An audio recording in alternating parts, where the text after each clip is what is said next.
Hello, sir, again. May I have some tea, please?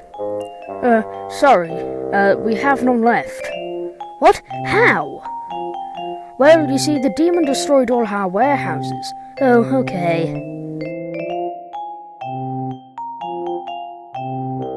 I need to think of a way I can find some tea. Aha! Yes!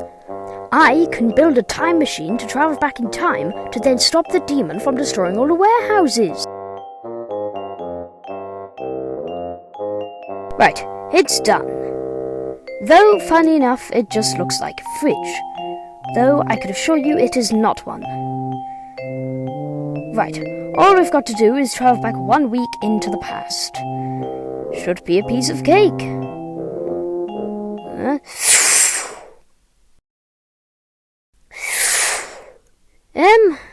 I'm sure things did not look like this 1 week ago.